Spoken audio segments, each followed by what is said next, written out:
할렐루야! 하나님의 은혜와 사랑을 찬양합니다. 10월달 영원한 과거로 보내고 오늘 11월 첫 주일을 맞았습니다. 10월달 하면 그래도 가을 느낌이 나는데 11월달이 됐다고 하니까 왠지 겨울 느낌이 성큼 다가온 것 같습니다. 이제 가을에서 겨울로 넘어가는 이 계절에 우리 주님을 향한 사랑이 더욱 깊어지는 저와 여러분들이 되시기를 예수님의 이름으로 축복합니다. 새해를 시작한 지가 엊그제 같더니 시간이 세월이 얼마나 빨리 가는지 이제는 뭔가를 새로운 일을 계획하기보다는 2025년 한 해를 잘 마무리해야 되겠다라는 생각이 듭니다. 우리 교회적으로도 2025년을 마무리하면서 돌아오는 11월 9일 이른 양 찾기 주일을 계획하고 준비하고 있습니다. 이미 여러분들이 작정한 것처럼 125명의 이른 양뿐만 아니라 이른 양들이 이 교회로 돌아와 하나님 잔치가 열려 기쁨이 충만한 잔치날이 되시기를 예수님의 이름으로 축복합니다. 우리 옆에 있는 분들 보고 한번 이렇게 축복하겠습니다. 10달 동안 고생 많이 했대. 어째 지냈는겨? 10달 더운 날도 힘든 날도 눈물 나는 날도 있었지만 이제는 풍성한 결실의 계절, 저와 여러분들이 이른 양들, 우리 눈에 보이지 않는 양떼들을 주님의 우리로 인도함으로 말미암아 천국 잔치가 열리는 축복의 역사가 있게 되시기를 바랍니다. 그래서 저는 오늘 주신 이 본문의 말씀을 의지해서 하나님께서 가장 기뻐하시는 일이라는 제목으로 말씀을 나누고, 하나님께서 가장 기뻐하시는 일이 무엇인지 알고 하나님께서 가장 기뻐하시는 그 일들을 해드림으로 하나님의 마음을 시원케 해드리는 우리 대구 태연교회와 온 성도들이 다 되시기를 바랍니다. 여러분들은 누군가의 아들, 딸이었고 또 현재는 누군가의 부모로 살고 있습니다. 여러분들이 자녀였을 때, 또 여러분들이 부모가 되었을 때 그 자녀가 무슨 일을 하면 부모님이 가장 기뻐하시는가라고 하는 것을 잘 아실 겁니다. 지금 여러분들이 부모된 입장에서 여러분들의 자녀들이 어떻게 할 때 가장 마음이 기쁘고 즐거웠습니까? 자녀가 부모님의 마음을 알고 부모님의 뜻을 알고 그 부모님의 뜻을 이루어 드릴 때 부모님의 마음은 기쁠 수밖에 없는 것입니다. 자, 오늘 우리가 읽은 이 누가복음 15장 말씀에는 세 가지 비유가 있습니다. 첫째로는 잃은 양의 비유, 둘째로는 잃은 드라크마의 비유, 셋째로는 잃은 아들의 비유. 다 잃어버렸지만 마침내 찾아냄으로 말미암아 그 기쁨과 감격이 하늘을 찌를 듯해서 결과적으로는 잔치가 벌어지고 큰 기쁨이 충만하게 된 것을 보게 되는 것입니다. 자, 오늘 저와 여러분들이 살고 있는 이 시대를 돌아보면 서글프고 눈물 나는 세상이 아닌가 생각이 됩니다. 인간성 상실의 시대, 사랑이 상실된 시대, 참된 관계가 상실된 시대, 서로를 믿고 신뢰함이 사라진 상실의 시대, 이런 시대를 살고 있습니다. 제가 알고 있는 일본의 유명한 작가인 무라카미 하루키라고 하는 작가가 있는데 그의 자전적 소설 상실의 시대라고 하는 책에 제 마음에 확 와닿는 이런 문구가 있습니다. 죽음은 삶의 저 반대편에 있는 것이 아니라 그것은 항상 우리의 삶의 일부로 존재하고 있다라고 하는 것입니다. 아마 우리는 지금 살고 있으니까 우리 죽음은 저 멀리 있을 거라고 생각하고 살아가고 있지만 실질적으로는 우리는 늘 죽음과 가까이 살고 있다라고 하는 것입니다. 잘은 모르지만 아마 올 한 해 여러분들의 평생을 살면서 죽어볼까 싶은 그런 생각이 한두 번 안 들어본 사람이 어디에 있겠습니까? 얼마 전에 한강 다리에서 뛰어내린 20대 처녀도 살고 싶고 늘 살고 싶었지만 늘 죽음과 함께 가까이 하다 결국에는 자기의 전부를 그 한강에 던져버리는 그런 안타까운 일들이 우리 주변에는 수없이 일어나고 있다라고 하는 것입니다.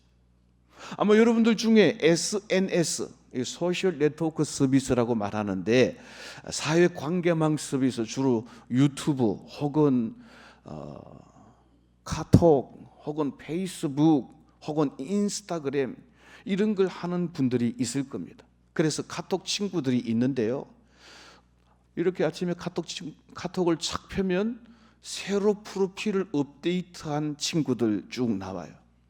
어떤 사람은 막 10년이 가도 한 번 사진을 안 바꾸는 사람이 있지만 매주일 바꾸는 사람도 있고 하루에 몇 번씩도 바꾸는 사람이 있어요. 왜 그렇게 하는가 하면 날 좀 봐줘, 내게 좀 관심 가져줘라는 겁니다. 그래서 소위 관종이라는 말이 있는데, 우리 사람들은 다른 사람들에게 관심 받기를 원하고 또 다른 사람들에게 인정받기를 원하는데, 대부분의 많은 사람들은 다른 사람들의 이 페이스북, 다른 사람들의 카톡, 다른 사람들의 인스타그램에는 관심이 없어요. 최근에 페이스북이 업데이트돼서 이제 다른 친구들의 사진에 관해서 좋아요를 누를 수 있게 바뀌었고, 거기에다가 댓글도 만들 수 있도록 해놓았지만 살짝 넘겨보지만 결코 좋아요를 누르지 않고 결코 댓글을 남기지 않는 그런 인간성 상실의 시대를 우리는 살고 있습니다. 그래서 많은 군중 속에서 살고 있지만 군중 속에서 고독을 느끼는 것이 우리 현대인의 현실이다라고 하는 것입니다. 여러분들은 어떻습니까? 많은 사람들의 관심과 사랑 속에 이 세상은 충분히 살만한 세상, 충분히 따뜻한 세상이라고 생각을 하십니까? 저와 여러분들이 살고 있는 세상은 정말 살아내기 힘든 각박한 세상이라고 생각하십니까? 우리 곁에서 수많은 사람들이 죽어나가도 우리는 눈도 깜짝하지 않고 우리의 삶을 향하여 직진하는 그런 안타까운 현실을 살아가고 있습니다. 그래서 무라카미 하야키는 말하기를 우리는 인간성 상실의 시대를 살아가고 있다라고 그렇게 간파했던 것입니다. 자, 그런데 다른 사람들은 내게 관심을 가져주지 않아도, 그 누군가는 나를 인정해주지 않아도 우리에게 관심을 가지시고 우리를 사랑하시고 우리에게 늘 사랑을 베푸시는 분이 계시는데, 그분이 바로 우리의 선한 목자가 되시는 하나님이시라고 하는 것입니다. 자, 오늘 우리는 이 상실의 시대에 살면서 우리를 향하여 변함 없는 사랑과 변함 없는 관심과 변함 없는 모든 은혜를 베푸시는 하나님께서 우리를 향하여 쏟아내시는 메시지에 귀를 기울일 필요가 있습니다. 이사야 49장 15절 말씀에 너를 낳은 부모는 너를 잊을지라도 나는 너를 결코 잊지 않겠다고 약속하셨습니다. 사실 우리가 살고 있는 이 시대에 보면 낳은 부모들이 자식을 버리는 그런 부모들이 얼마나 많은지, 저를 낳아준 부모를 죽이는 자식들은 또 얼마나 많은지 가족도 믿지 못할 그런 시대에 살고 있지만, 너를 낳은 부모는 너를 잊을지라도 나는 결코 너를 잊지 않겠다고 사랑의 메시지를 주시는 분이 계시니, 그분이 바로 우리의 선한 목자 되신 하나님이시라는 것입니다. 여호수아 1장 5절에서는 또 이렇게 말씀합니다. 나는 결코 너를 버리지도 너를 떠나지도 않겠다라고 말씀합니다. 수많은 사람들이 내게로 다가왔다가 자기에게 유익되는 것이 없으면 언제든지 우리를 버리고 떠나가지만, 그러나 우리를 한번 선택하시고 우리를 사랑하시고 우리를 구원하신 하나님께서는 결코 우리를 버리시도 결코 우리를 떠나지도 않겠다고 약속하셨으니, 오늘 저와 여러분들도 우리를 향한 하나님의 사랑에 감동하면서 그 하나님의 마음을 알고 하나님을 기쁘시게 해드리는 아름다운 믿음의 일꾼들이 다 되시기를 예수님의 이름으로 축복합니다. 자, 그러면 하나님께서 가장 기뻐하시는 일은 어떤 일일까요? 하나님께서 가장 기뻐하시는 일은 우리를 이처럼 사랑하사 하나밖에 없는 독생자를 보내셔서 우리를 구원하시는 일을 가장 기뻐하시는 것입니다. 그러니까 하나님께서 가장 기뻐하시는 일은 우리 가운데 잃어버린 양 하나, 잃어버린 드라크마 하나, 집을 떠나간 아들 하나, 탕자를 주님께로 아버지 집으로 인도해 오는 일을 하나님께서는 가장 기뻐하신다라고 하는 것입니다.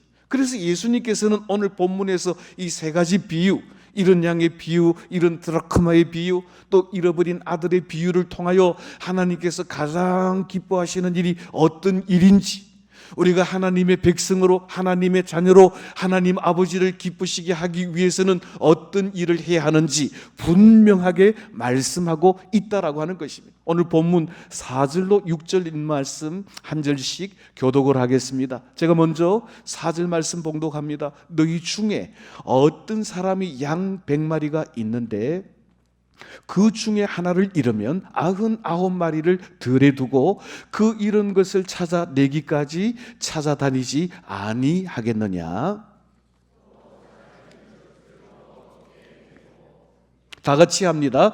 집에 와서 그 벗과 이웃을 불러 모으고 말하되 나와 함께 즐기자. 나의 잃은 양을 찾아내었노라 하리라. 아멘.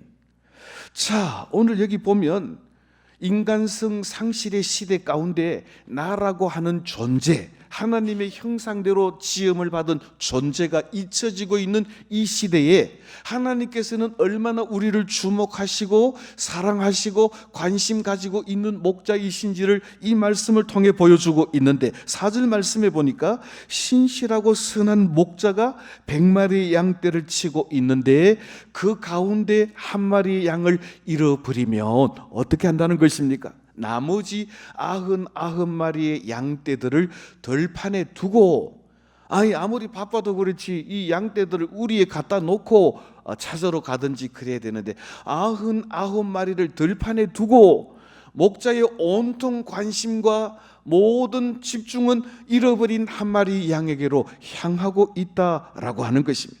우리 일반적 상식으로 본다면 양은 목자가 없으면 길을 잃어버릴 가능성이 많기 때문에 한 마리 양을 찾으러 가느라고 99마리 양을 들판에 두면 그 99마리 양들도 목자가 없는 까닭에 이리저리 방황하다가 한 마리의 잃은 양과 같이 길을 잃어버리고 낭떠러지로 떨어지고 아니면 이리들에게 물려갈 가능성이 매우 농후합니다. 그러면 제대로 된 목자라고 한다면 어디 좀 안전 조치를 취하고 난 후에 잃어버린 양을 찾으러 가야 하는데, 오늘 여기 보니까 지금 목자의 마음은 온통 잃어버린 한 마리에게 가 있고 99마리는 마치 방치하듯이 들판에 두고 그 양을 찾으러 갔다라고 하는 것입니다. 자, 우리는 이 점에서 한 가지 심각한 질문을 해봐야 됩니다. 산술적으로 볼 때, 상식적으로 볼 때, 과학적으로 볼 때 99마리가 중요한가? 한 마리가 중요한가? 아마 여러분들은 생각할 겁니다. 아이고 그 김집사 원래 때도 내 딴소리 했었고 지난번에 산행 갔을 때도 지 혼자 내 찔찔 가더만 마 잘 나갔다 내 또라 마 그냥 잊어보라 없는 요랑 쳐라 라고 우리는 쉽게 생각하는데, 우리의 선한 목자 되신 하나님께서는 그렇게 생각하지 않으신다라고 하는 것입니다. 그러니까 목자께서는 99마리의 가치와 한 마리의 가치를 동일하게, 어떻게 보면 99마리를 들판에 방치한 채 한 마리를 찾으러 갔기 때문에 한 마리 양의 가치를 99마리의 양의 가치보다 더 중하게 여긴다고 볼 수도 있다라고 하는 것입니다.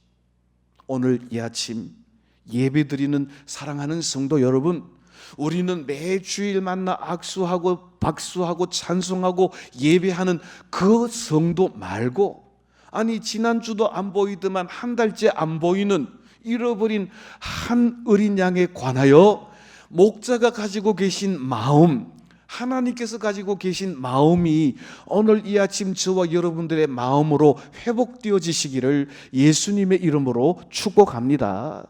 그렇습니다. 목자는 잃어버린 한 마리 양에게 온통 그의 관심을 집중하고 있다라고 하는 것입니다.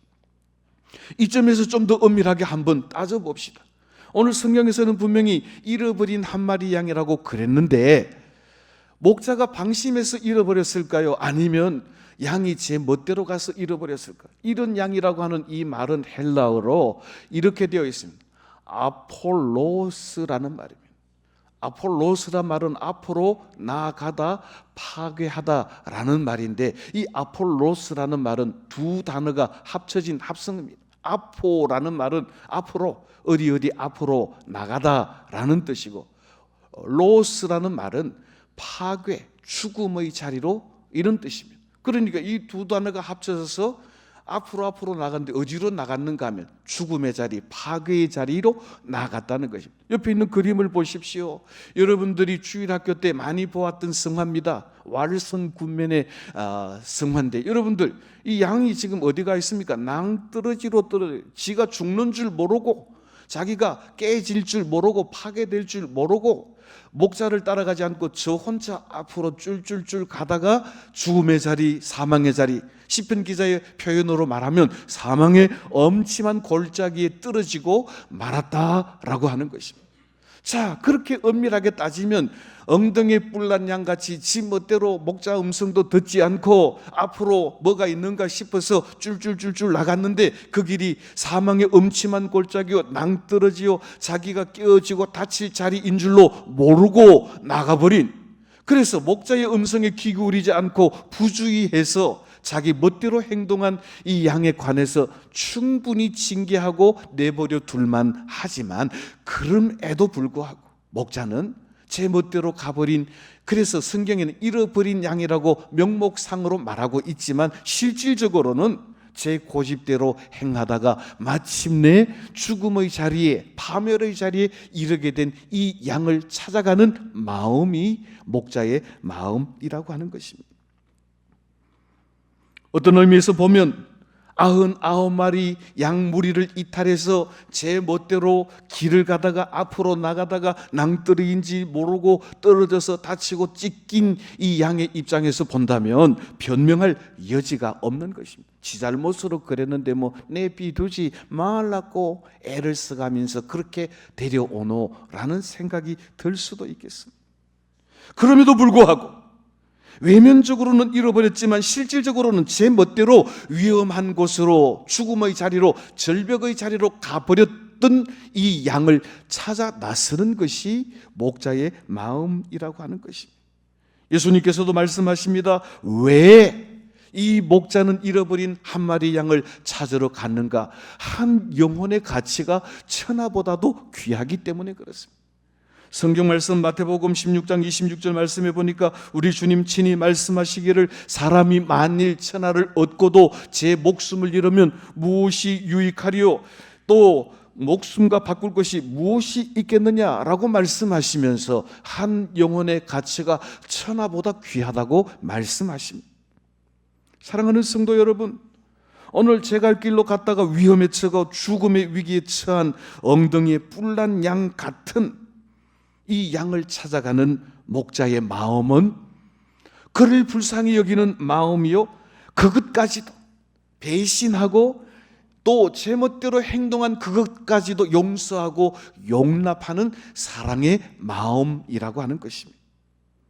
이런 상황을 보면 제멋대로 사망의 일로 나간 양을 찾아 나선 목자는 바로 우리가 연약할 때, 우리가 죄인 되었을 때, 심지어는 하나님을 향하여 주먹을 휘두르고 하나님의 원수로 행할 때에도 우리를 미워하지 않고 우리를 찾아오시고 우리를 사망의 자리에서 인도하신 하나님의 사랑이요, 우리의 선한 목자 되신 예수님의 사랑이라고 하는 것을 이 본문 말씀을 통하여 우리는 알게 되는 것입니다. 그래서 로마서 8장 6절, 8절, 10절 말씀에서 이렇게 말씀합니다. 우리 한 절씩 교독합니다. 제가 6절 봉독합니다. 우리가 아직 연약할 때에 기약대로 그리스도께서 경건하지 않은 자를 위하여 죽으셨도다.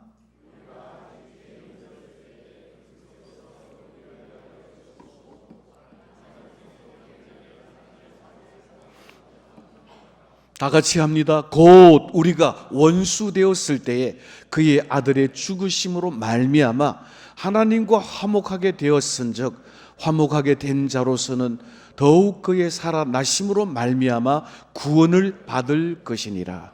아멘. 저를 한번 따라하십시다. 우리가 연약할 때에, 우리가 죄인 되었을 때에, 우리가 원수 되었을 때에, 그럴 때 우리 행위대로 따라갑지 않으시고 이런 연약하고 죄인되고 원수된 우리를 위하여 사랑하는 아들 독생자를 십자가에 내어 주셔서 희생하게 하심으로 말미암아 우리를 그 죽음의 자리, 사망의 자리, 멸망의 자리, 그 위험의 자리에서 건지시고 구원하시는 분이 우리의 선한 목자 되신 하나님이시라고 하는 것입니다.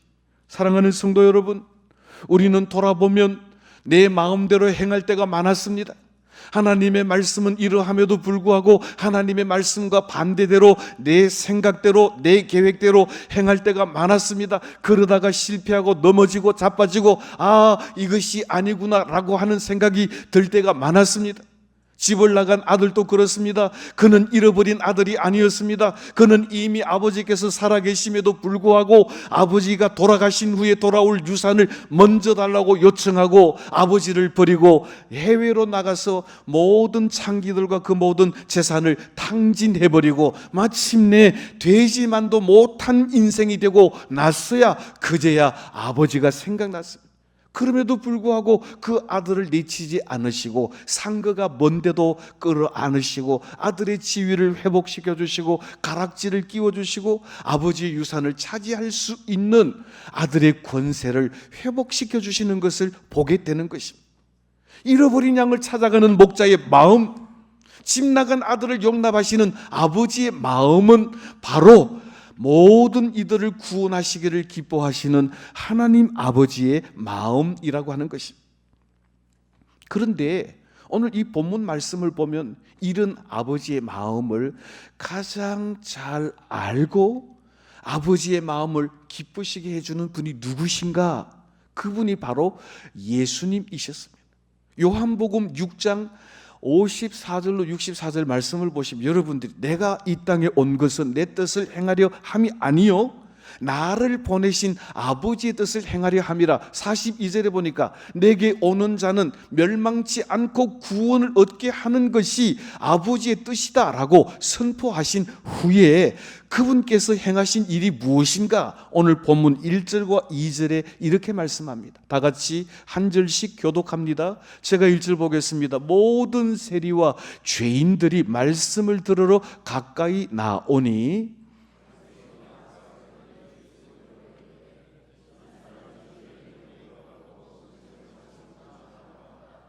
자, 예수님께서 이런 양의 비유, 이런 드라크마의 비유, 이런 아들의 비유를 하게 된 결정적인 동기가 바로 1절, 2절 말씀에 기록되어 있습니다. 1절에 뭐라고 말합니까? 이렇게 말합니다. 모든 세리와 죄인들이 예수님의 말씀을 들으러 예수께 가까이 나왔다 그랬습니다.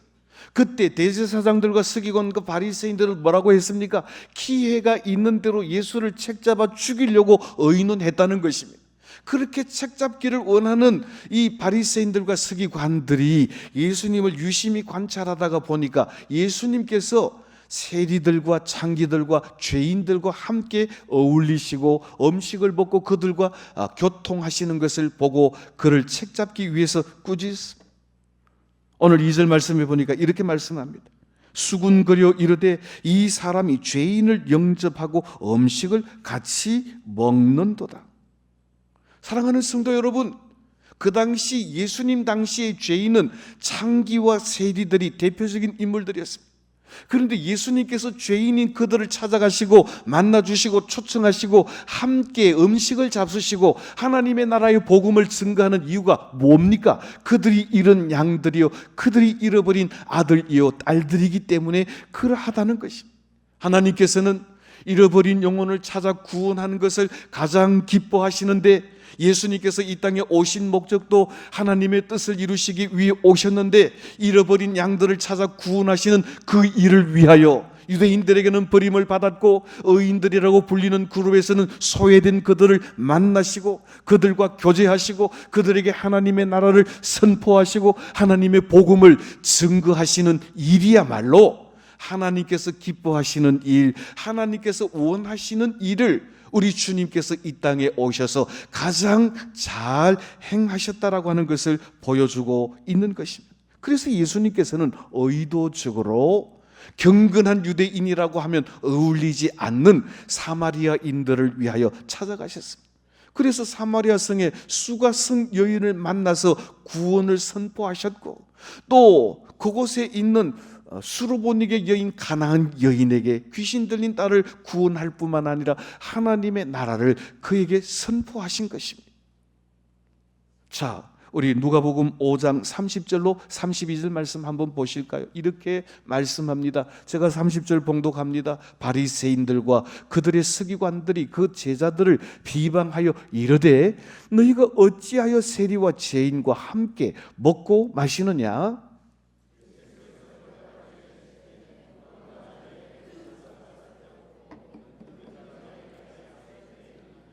다 같이 합니다. 내가 의인을 부르러 온 것이 아니요 죄인을 불러 회개시키러 왔노라. 아멘. 예수님을 향하여 바리새인들과 서기관들이 이 죄인들과 만나는 죄인 같은 예수님을 비난할 때 예수님께서는 이유를 이렇게 설명합니다. 의사와 병자와의 관계를 설명하는 것입니다. 병든 자가 고침을 받기 위해서는 반드시 좋은 의사를, 명의를 만나야 되는 것입니다. 제가 물어보니까 서울에 좀 이름 있는 병원에는 한번 진료를 받으려면 벌써 1년, 2년치가 밀려서 밀려 할 수 없이 대구로 온다는 그런 분들도 들어봤습니다. 그러니까 환자는 좋은 의사를 만나야 자기의 병을 고치고, 의사는 환자를 만나야 그 환자를 고치는 겁니다. 지난번 코로나 때 우리 코로나 들린 사람 이 대구 동산병원에서 고치기 위해서 많은 의사들과 또 의료계에 종사하시는 분들이 환자를 고치다가 자기가 코로나에 걸려서 어려움을 당한 분들이 많았습니다. 그렇다고 의사가 아이고 저거 괜히 고쳐주다가 내가 병 걸리면 웃잖아 그러면서 의사가 환자를 만나지 않으면 결코 고침받는 역사가 일어날 수가 없다는 것입니다. 예수님께서 세리들과 창기들과 죄인들을 만나시고 그들에게 복음을 전하시는 이유는 그들도 구원받아야 할 백성들이기 때문에, 그들에게 복음 전해지는 것이 하나님께서 기뻐하시는 일이기 때문에, 마치 의사가 환자를 만나는 것처럼 예수님께서 죄인들을 만나 그들에게 천국 복음을 증거하여 하나님의 나라 백성 되게 하는 이 하나님 기뻐하시는 일을 이루시기 위해 그 일을 행하신다라고 하는 것입니다. 사랑하는 성도 여러분, 오늘 하나님께서 가장 기뻐하시는 일이 무엇입니까? 한 영혼이 주께로 돌아오는 역사입니다. 그래서 오늘 이런 양을 찾았을 때 그 기쁨이 얼마나 큰지 6절 7절에서 이렇게 말씀합니다. 우리 한 절씩 교독합니다. 제가 6절 보겠습니다. 집에 와서 그 벗과 이웃을 불러 모으고 말하되 나와 함께 즐기자, 나의 잃은 양을 찾아 내었노라 하리라.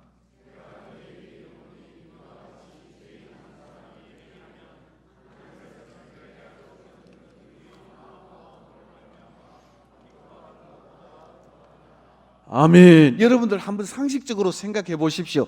양 한 마리 값이 많습니까? 양 한 마리 찾은 것 때문에 친구들과 이웃들을 다 불러내놓고 잔치하는 값이 많이 들겠습니까? 바보 아닙니까? 양 한 마리 찾았다고 양 두세 마리 잡고 뭐 소 잡고 뭐 개 잡고 다 잡아가지고 동네 잔치 하려고 하면 한 마리 찾은 것보다 더 많이 드는데 뭐 하려고 잔치를 하는 거. 오늘 7절 말씀에 이렇게 말합니다. 뭐라고 말합니까? 내가 잃어버린 양을 찾았노라. 그러면서 하시는 말씀, 죄인 한 사람이 회개하면 하나님의 나라에서도 이와 같은 잔치가 열린다라고 말하는 것입니다. 잃은 양의 한 마리 값보다도 그 잃은 양을 찾은 기쁨이 더 크기 때문에 어떠한 수고와 비용을 치르더라도 온 사람들과 함께 기뻐하고 잔치하는 것이 아버지의 뜻이다라고 하는 것입니다. 이제 말씀을 맺습니다. 사랑하는 성도 여러분, 우리는 하나님을 아버지라고 부르는 성도들입니다. 하나님의 아들이며 딸들입니다. 그런데 우리가 교회 올 때마다 건강 주시옵소서, 우리 아들 잘되게 하여 주시옵소서, 물질도 숨 넘어가도록 그렇게 기도하지만 솔직하게 나를 향한 하나님의 뜻이 무엇입니까? 우리 가정을 향한 아버지의 뜻이 무엇입니까? 우리 교회를 향한 하나님의 뜻이 무엇입니까? 라고 한 번 정도라도 기도해 본 적이 있으십니까? 우리가 하나님의 자녀로 하나님을 기쁘시게 하기 위해서는 하나님의 뜻이 무엇인지 알아야 하고, 하나님의 뜻을 행할 때 하나님이 기뻐하시고 잔치가 열린다면 우리는 우리의 건강과 물질만을 위해 기도하기보다는 좀 더 구체적으로 하나님의 기뻐하시는 뜻이 무엇인지, 하나님께서 가장 기뻐하시는 일이 무엇인지 물어봐야 하고 그 일을 행해야 하는 것입니다. 자, 그러면 원래 귀에 따까리가 않도록 들은 그 하나님께서 기뻐하시는 소원이 있습니다. 우리 디모데전서 2장 4절 6절 말씀 한 절씩 교독합니다. 제가 4절 보겠습니다. 하나님은 모든 사람이 구원을 받으며 진리를 아는 데에 이르기를 원하시느니라.